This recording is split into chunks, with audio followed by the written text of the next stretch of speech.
सोपे रूप द्या. प्रश्न 1. 5 वर्गमुळात 3 अधिक 8 वर्गमुळात 3 याची आपल्याला काय करायची आहे? बेरीज करायची आहे. कर्णींची बेरीज करायची आहे. तर वर्गमुळात 3 आणि वर्गमुळात 3 हे काय आहे? सामायिक पद आहे. तर सामायिक पद आपण इथून कॉमन काढून घेऊ. मग सामायिक पद जर आपण कॉमन काढलं वर्गमुळात 3 तर इथे काय राहील? 5 राहील म्हणजे 5 आणि इथे 8 राहील.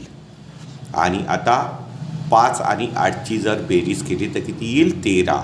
5 + 8 13√3 हे झालं याचं ॲन्सर. त्याच्यानंतर आता सेकंड प्रश्न. याच्यामध्ये काय लिहिलं आहे? 9 वर्गमुळात 5 मायनस 4 वर्गमुळात 5 अधिक वर्गमुळात 125. आता याची आपल्याला बेरीज वजाबाकी करायची आहे. तर इथे 9 वर्गमुळात 5 मायनस 4 वर्गमुळात 5. आता 125चे काय होतात? अवयव पडतात. ठीक आहे. याला सोप्या पद्धतीत लिहावं लागेल. म्हणजे कसं लिहावं लागेल? 125चे अवयव कसे पडेल? 5 गुणिला 5 गुणिला 5. 5 5 25, 25 5 125. मग कर्णीची कोटी किती आहे? 2 आहे. तर मग 5चा हा गट पडतो, 2 संख्यांचा एक गट. तर या संख्यापैकी एक संख्या कर्णी चिन्हाच्या बाहेर निघेल. म्हणजे याला कसं लिहिता येईल? 9 वर्गमुळात 5 मायनस 4 वर्गमुळात 5 प्लस कर्णी चिन्हामध्ये बघा या कर्णीची कोटी 2 आहे. तर 5 या संख्येचा गट पडत आहे, 2 संख्येचा एक गट. तर या गटातून एक संख्या कर्णी चिन्हाच्या बाहेर निघेल म्हणजे 5 वर्गमुळात 5. आता इथे आपल्याला याची बेरीज वजाबाकी करायची आहे. तर वर्गमुळात 5 वर्गमुळात 5 वर्गमुळात 5 आपण काय करू शकतो? कॉमन काढू शकतो. आता यातनं आपण वर्गमुळात 5 कॉमन काढले. वर्गमुळात 5. आता वर्गमुळात 5 कॉमन काढले तर इथे किती उरेल? 9 मायनस ते वर्गमुळात 5 कॉमन काढले 4 म्हणजे 4 प्लस इथनं वर्गमुळात 5 कॉमन काढले 5. आता इथे काय होईल? याची वजाबाकी आणि बेरीज करावं लागेल. तर 9तून 4 गेले तर किती राहील? 5 राहील. आणि 5 + 5 किती होऊन जाईल? 10 होऊन जाईल. म्हणजे 10 वर्गमुळात 5 हे झालं याचं. प्रश्न 3. 7 वर्गमुळात 48 मायनस वर्गमुळात 27 मायनस वर्गमुळात 3 सोपे रूप द्या. म्हणजे याची आपल्याला वजाबाकी सोडवायची आहे. तर मग आपल्याला कसं सोडवता येईल? 7 म्हणजे 7 वर्गमुळात 48चे आपल्याला अवयव पाडायचे आहे. तर 16 त्रिक 48 होतात आणि 16चं वर्गमूळ 4 आपल्याला माहिती आहे. म्हणजे संख्या आपल्याला वर्गमुळाच्या बाहेर काढता येईल. 16 त्रिक 48 मायनस 27ला आपण काय लिहू शकतो? 9 त्रिक 27 आणि 9चं वर्गमूळ 3 माहिती आहे. तर मग त्याला वर्गमुळाच्या बाहेर काढता येईल. 9 त्रिक 27 मायनस वर्गमुळात 3. आता इथे 7 गुणिला 16चं वर्गमूळ किती होते? 4 होते. तर ही वर्गमुळाच्या बाहेर निघेल संख्या. म्हणजे 16चं वर्गमूळ 4 आणि वर्गमुळात राहील 3 मायनस 9चं वर्गमूळ आपल्याला माहिती आहे. 9चं वर्गमूळ किती होईल? 3 होईल. तर ही वर्गमुळाच्या बाहेर निघेल. 3 वर्गमुळात 3 मायनस वर्गमुळात 3. आता बघा इथे वर्गमुळात 3 वर्गमुळात 3 आणि वर्गमुळात 3 आपल्याला काय करता येईल? कॉमन काढता येईल. सजातीय पद आहे, कॉमन काढता येईल. तर आपण वर्गमुळात 3 आपण काय करून घेऊ? कॉमन काढून घेऊ. आता वर्गमुळात 3 कॉमन काढले. इथे 7 चौक किती लिहू शकतो आपण? 28. वर्गमुळात 3 कॉमन काढले मायनस इथे वर्गमुळात 3 कॉमन काढले, इथे राहील 3 आणि इथे मायनस वर्गमुळात 3 कॉमन काढले तर इथे राहील -1. आणि आता याला जर आपण सोडवलं तर काय होईल? 28मधनं 3 जर वजा केले तर किती राहील? 24. 28मधनं 3 वजा केले तर 25 राहील आणि 25मधनं 1 वजा केला तर 24, म्हणजे 24 वर्गमुळात 3 हे झालं ॲन्सर. प्रश्न 4. वर्गमुळात 7 मायनस 3 भागिला 5 वर्गमुळात 7 प्लस 2 वर्गमुळात 7. आपल्याला याची बेरीज वजाबाकी करायची आहे. तर बघा, वर्गमुळात 7 वर्गमुळात 7 वर्गमुळात 7 कसे आहे? सजातीय पद आहे. तर आपल्याला वर्गमुळात 7 काय काढता येईल? कॉमन काढता येईल. तर पहिले आपल्याला वर्गमुळात 7 काय करावं लागेल? कॉमन काढून घ्यावं लागेल. तर वर्गमुळात 7 कॉमन काढले तर आता वर्गमुळात 7 कॉमन काढले तर इथे काहीच नाही, म्हणजे किती आहे? 1 आहे. किती आहे? 1. 1√7 आहे, म्हणजे 1 इथे राहील. 1 मायनस वर्गमुळात 7 कॉमन काढले तर इथे काय राहील? 3 भागिला 5 आणि प्लस वर्गमुळात 7 कॉमन काढले तर किती राहील? 2. आता आपल्याला काय करावं लागेल? 1 आणि 2ची बेरीज करावं लागेल. 1 आणि 2ची बेरीज किती होऊन जाईल? 3 मायनस 3 भागिला 5 वर्गमुळात 7. आता आपल्याला 3 मायनस 3 भागिला 5 सोडवायचं आहे. तर याच्या खाली छेद नाही आहे, तर इथे छेद किती घ्यावं लागेल? 1 घ्यावं लागेल. आता दोघांचं छेद कसं आहे? वेगळं आहे. छेद भिन्न असेल तर काय करायचं असते? यांचा गुणाकार आणि यांचा तिरपा गुणाकार. म्हणजे काय होईल? गुणाकार आणि तिरपा गुणाकार. तर काय होईल? 5 1 5 आणि इकडे तिरपा गुणाकार करायचा आहे. 5 3 15 मायनस 3 1 3 आणि इथे राहील वर्गमुळात 7. आता आपल्याला 15मधनं 3 जर वजा केले तर किती राहील? 12 राहील भागिला 5 वर्गमुळात 7 आणि हे झालं ॲन्सर. गुणाकार करा आणि सोप्या रूपात लिहा. प्रश्न 1. 3 वर्गमुळात 12 गुणिला वर्गमुळात 18. तर याचा आपल्याला 2 कर्णींचा गुणाकार करायचा आहे. तर काय करावं लागेल? आपल्याला हे 3 लिहून घ्यावं लागेल आणि या दोन्ही संख्या कर्णी चिन्हात आहे, त्याची कोटी सारखी आहे, तर याला आपण एका कर्णी चिन्हात घेऊन येऊ. म्हणजे वर्गमुळात 12 गुणिला 18. आता आपल्याला काय करावं लागेल? या संख्यांना कर्णी चिन्हाच्या बाहेर काढण्यासाठी याचे काय करावं लागेल? अवयव पाडावं लागेल, 12चे आणि 18चे. म्हणजे कसं लिहिता येईल? 3 वर्गमुळात. तर पहिले आपण 12चे अवयव पाडून घेऊ. 12चे काय होईल? 2 गुणिला 6 आणि 6चे अवयव कसे पडेल? 2 गुणिला 3. 3 दुने 6 6 दुने 12. 12चे अवयव पडले. आता आपण 18चे अवयव पाडून घेऊ. 18मध्ये 2चा भाग जातो. 2 गुणिला 9 आणि 9चे अवयव 3 गुणिला 3. 3 त्रिक 9 9 दुने 18. अवयव पाडून झाले. तर इथे पहिले 3 लिहून घेऊ गुणिला. आता बघा, कर्णीची कोटी 2 आहे, तर आपल्याला 2 पदांच्या काय करावं लागेल? सारख्या पदांच्या जोड्या करावं लागेल. या 2ची ही जोडी पडत आहे आणि ही 3ची जोडी पडत आहे. तर या जोडीपैकी एक संख्या बाहेर निघेल. म्हणजे 2च्या जोडीपैकी एक संख्या बाहेर निघेल गुणिला या 3च्या जोडीपैकी एक संख्या बाहेर निघेल. आणि आता इथे जोडी पडत नाही आहे सारख्या संख्येची, तर मग या संख्या वर्गमूळ चिन्हामध्ये कोणकोणती उरली आहे? 2 आणि 3. तर 3 दुने किती होईल? 6. मग बरोबर. आता याचा गुणाकार करावा लागेल. 3 दुने 6 6 त्रिक 18. म्हणजे याचं उत्तर होईल 18 वर्गमुळात 6. प्रश्न 2. 3 वर्गमुळात 12 गुणिला 7 वर्गमुळात 15. आपल्याला 2 कर्णींचा काय करायचा आहे? गुणाकार करायचा आहे.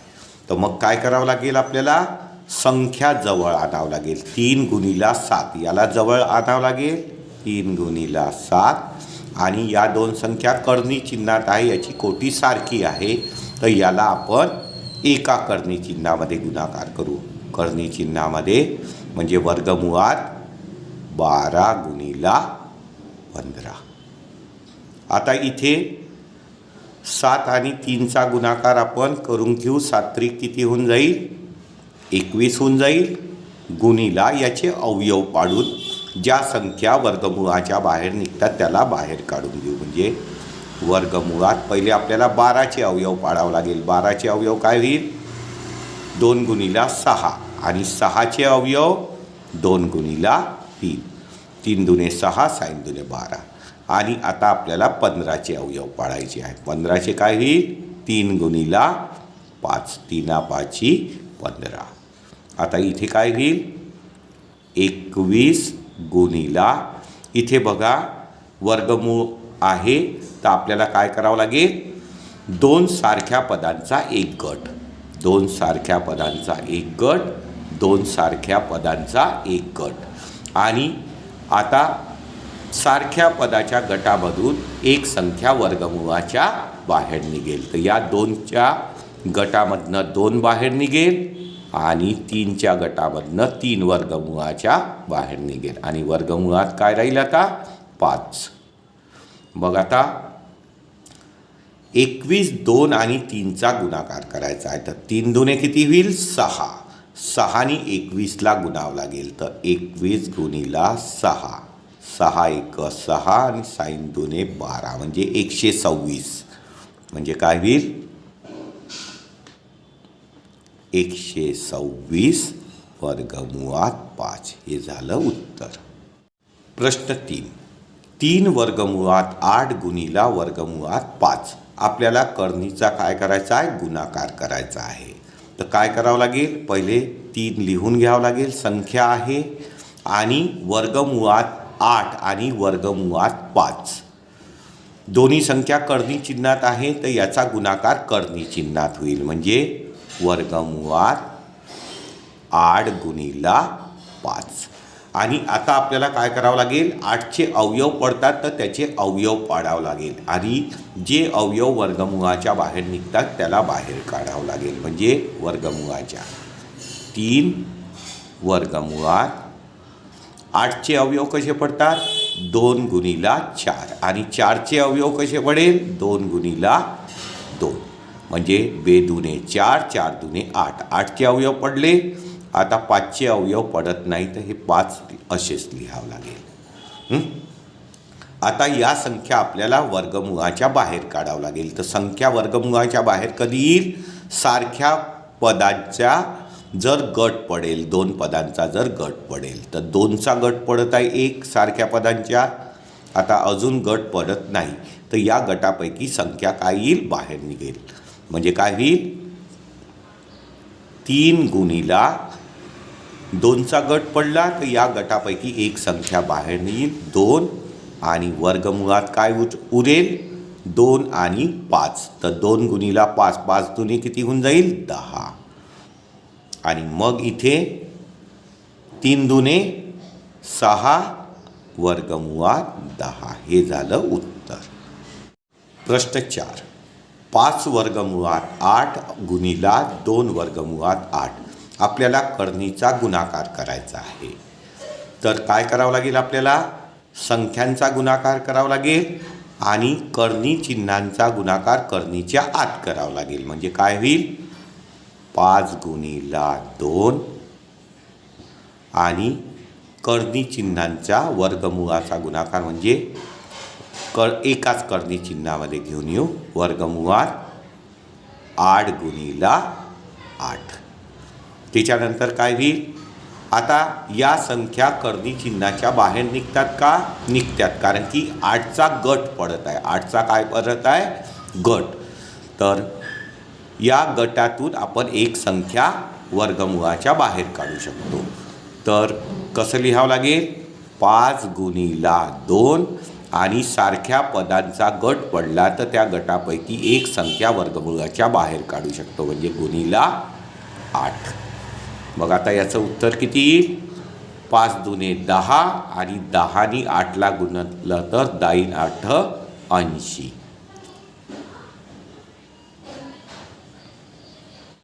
भागाकार करा आणि तो सोप्या रूपात लिहा. प्रश्न 1. वर्गमुळात 98 भागिला वर्गमुळात 2. तर याला आपण कसं लिहू शकतो? वर्गमुळात 98 भागिला वर्गमुळात 2. आता दोघांची पण करणी कशी आहे? करणीची कोटी सारखी आहे, 2 आहे. तर आपण एकाच करणी चिन्हामध्ये लिहू. करणी चिन्हामध्ये म्हणजे वर्गमुळामध्ये 98 भागिला 2. आता आपल्याला 98ला कितीने भागायचं आहे? 2नी. म्हणजे वर्गमूळ चिन्हामध्ये किती येईल? 2नी भागितलं तर काय होईल? 2 8 उरला 1 18, 9 दुने 18. याला 2नी भागितलं तर 49 येईल. आणि 49चं वर्गमूळ आपल्याला काय माहिती आहे? 7 माहिती आहे. म्हणजे याचा आन्सर किती होऊन जाईल? 7. प्रश्न 2. वर्गमुळात 125 भागिला वर्गमुळात 50. तर वर्गमुळात 125ला वर्गमुळात 50नी काय करायचं आहे? भागायचं आहे. म्हणजे आपण कसं लिहू? वर्गमुळात 125 भागिला वर्गमुळात 50.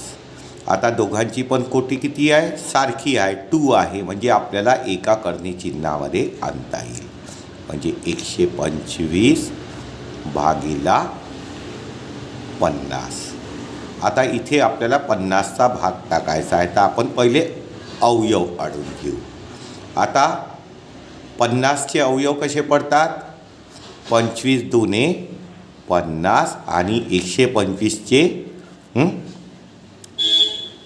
25 5 125 होतात. म्हणजे इथे 25 काय होऊन जाईल? कॅन्सल होऊन जाईल. आणि याचं उत्तर येईल वर्गमुळात 5 भागिला 2. प्रश्न 3. आपल्याला वर्गमुळात 54ला भागायचं आहे वर्गमुळात 27नी. म्हणजे कसं लिहावं लागेल? वर्गमुळात 54 भागिला वर्गमुळात 27. आता दोघांची कोटी सारखी आहे, तर आपल्याला एका करणी चिन्हामध्ये आणता येईल. म्हणजे वर्गमुळामध्ये 54 भागिला 27. आता 27नी 54ला भागावं लागेल. तर 27 दुने 54. म्हणजे आपण याचं उत्तर वर्गमुळात 2 लिहू. त्याच्यानंतर गणित 4. प्रश्न 4. वर्गमुळात 310 भागिला वर्गमुळात 5. म्हणजे कसं लिहिता येईल? वर्गमुळात 310 भागिला वर्गमुळात 5. दोघांची पण कोटी किती आहे? 2 आहे, सारखी आहे. म्हणजे आपण एका करणी चिन्हामध्ये लिहू शकतो. एका करणी चिन्हामध्ये 310 भागिला 5. आणि आता 310ला आपल्याला काय करावं लागेल? 5नी भागावं लागेल. तर 5नी भागितलं तर काय होईल? 5 सख 30 होऊन जाईल. 1 उरेल 10. 5 दुने 10. म्हणजे याचा आन्सर येऊन जाईल वर्गमुळामध्ये 62. छेदांचे परिमेयीकरण करा. प्रश्न 1. 3 भागिला वर्गमुळात 5. तर छेदामध्ये काय आहे? वर्गमुळात 5 म्हणजे करणी आहे. आणि आपल्याला या करणीचं काय करायचं आहे? परिमेयीकरण करायचं आहे. तर परिमेयीकरण कशाला म्हणतात? जेव्हा 2 करणींचा गुणाकार ही परिमेय संख्या असते तेव्हा कोणत्याही एका करणीला दुसऱ्या करणीचं परिमेयीकरण गुणक म्हणतात. तर आता वर्गमुळात 5 ही जी करणी आहे याचं आपल्याला परिमेयीकरण करायचं आहे. तर याला कशाने गुणावं लागेल? वर्गमुळात 5ला जर आपण वर्गमुळात 5नी गुणलं तर वर्गमुळात 25 होते आणि वर्गमुळात 25चं वर्गमूळ 5 होते, म्हणजे परिमेय संख्या होते. म्हणजे याला आपल्याला काय करावं लागेल, वर्गमुळात 5नी गुणावं लागेल. तर कुठे गुणावं लागेल, अंशाला आणि छेदाला. म्हणजे काय लिहावं लागेल, 3 भागिला वर्गमुळात 5. आता आपल्याला छेदाचं परिमीयकरण करायचं आहे, तर अंशाला आणि छेदाला काय करावं लागेल, वर्गमुळात 5नी म्हणजे अंशाला पण गुणावं लागेल आणि छेदाला पण गुणावं लागेल. मग इथे काय होईल, तर वर होऊन जाईल 3 वर्गमुळात 5 आणि इथे वर्गमुळात 5 गुणिला वर्गमुळात 5 काय होईल, वर्गमुळात 25 आणि 25चं वर्गमूळ काय होते, 5 होते. म्हणजे इथे 5 लिहू शकतो आपण. तर इथे छेदाचं परिमेयीकरण झालेलं आहे. प्रश्न 2, 1 भागिला वर्गमुळात 14. याचं आपल्याला काय करायचं आहे, छेदाचं परिमेयीकरण करायचं आहे. म्हणजे वर्गमुळात 14 याचं काय करायचं आहे, परिमेयीकरण. तर परिमेयीकरण गुणक कशाला म्हणतात, तर 2 कर्णी चिन्हांचा गुणाकार जर परिमेय संख्या येत असेल तर कोणत्याही एका कर्णीला दुसऱ्या कर्णीचा परिमेयीकरण गुणक म्हणतात. आता इथे आपल्याला अंशाला आणि छेदाला परिमेयीकरण गुणकनी गुणावं लागेल. तर वर्गमुळात 14चा परिमेयीकरण गुणक कोणता होईल, वर्गमुळात 14. तर मग काय करावं लागेल, इथे 1 भागिला वर्गमुळात 14 गुणिला अंशाला पण वर्गमुळात 14नी गुणावं लागेल आणि छेदाला पण वर्गमुळात 14नी गुणावं लागेल. म्हणजे वर काय येईल, 1 गुणिला वर्गमुळात 14 म्हणजे वर्गमुळात 14 होऊन जाईल, भागिला इथे वर्गमुळात 14 म्हणजे 14 गुणिला 14 गट पडला तर गटापैकी एक संख्या बाहेर निघेल, म्हणजे किती होऊन जाईल, 14. छेदाचं परिमेयीकरण झालं. त्याच्यानंतर आता गणित 3, 5 भागिला वर्गमुळात 7. तर छेदामध्ये काय आहे, वर्गमुळात 7. आता याचं आपल्याला काय करायचं आहे, परिमेयीकरण करायचं आहे. तर मग वर्गमुळात 7ला जर आपण वर्गमुळात 7नी गुणलं तर वर्गमुळात 49 होईल, त्याचं वर्गमूळ 7 येते. म्हणजे वर्गमुळात 7चा परिमेयीकरण गुणक कोणता आहे, वर्गमुळात 7. तर मग आपल्याला काय करावं लागेल, वर्गमुळात 7नी अंशाला आणि छेदाला गुणावं लागेल. म्हणजे काय होईल, 5 भागिला वर्गमुळात 7 गुणिला वर्गमुळात 7 भागिला वर्गमुळात 7. मग याचा 5 आणि वर्गमुळात 7चा गुणाकार काय येईल, 5 वर्गमुळात 7 आणि इथे वर्गमुळात 7 वर्गमुळात 7 वर्गमुळात 49 आणि 49चं वर्गमूळ किती होते, 7. परिमेयीकरण झालं छेदाचं. त्याच्यानंतर गणित नंबर 4, 6 भागिला 9 वर्गमुळात 3. आता इथे काय करायचं आहे, छेदाचं परिमेयीकरण करायचं आहे. तर इथे कर्णी चिन्हामध्ये किती लिहिलं आहे, 3.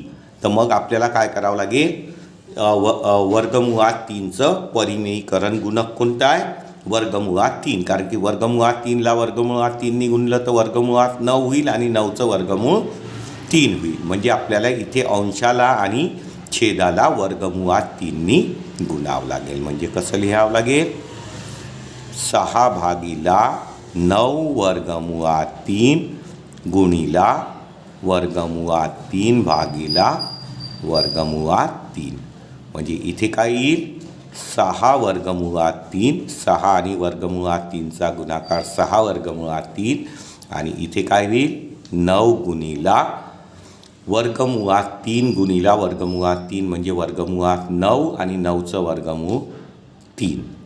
आता इथे वाटल्यास आपल्याला भाग टाकता येईल, 3 1 3, 3 2 6 म्हणजे वर राहील 2 वर्गमुळात 3 आणि खाली राहील 9. म्हणजे छेदाचं परिमेयीकरण झालं. त्याच्यानंतर गणित 5. आता बघा, 11 भागिला वर्गमुळात 3. आपल्याला काय करायचं आहे, छेदाचं परिमेयीकरण करायचं आहे. मग वर्गमुळात 3ला आपण जर वर्गमुळात 3नी गुणलं तर वर्गमुळात 9 होईल आणि 9चं वर्गमूळ 3 येते. तर मग वर्गमुळात 3चा परिमेयीकरण गुणक कोणता आहे? वर्गमुळात 3. तर त्यांनी आपल्याला अंशाला आणि छेदाला गुणावं लागेल. म्हणजे काय होईल? 11 भागिला वर्गमुळात 3 गुणिला वर्गमुळात 3 भागिला वर्गमुळात 3. मग याचं उत्तर काय होईल? 11 वर्गमुळात 3 होईल इथे आणि भागिला वर्गमुळात 3 गुणिला वर्गमुळात 3 म्हणजे वर्गमुळात 9 आणि 9चं वर्गमूळ 3. तर छेदाचं परिमेयीकरण झालं.